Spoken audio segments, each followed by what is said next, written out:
டிஎன்ஏன்றது ஒரு மாலிக்யூல் அப்படின்னு 19th செஞ்சுரியில் தான் ஐடென்டிஃபை பண்ணாங்க. இந்த ஒரு சின்ன பொருள் தான் உங்கள் செல் எப்படி க்ரோ ஆகணும், எப்படி டெவலப் ஆகணும் எல்லா இன்ஃபர்மேஷனையும் ஸ்டோர் பண்ணி வைக்கக்கூடிய ஒரு விஷயம்.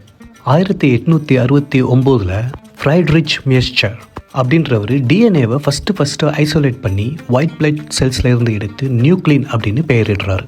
இது அப்படியே தொடர்ச்சியாக வளர்ந்து 1953 Watson and Crick double helix structure இருக்கக்கூடிய டிஎன்ஏவை இமேஜாக ப்ரப்போஸ் பண்ணுறாங்க.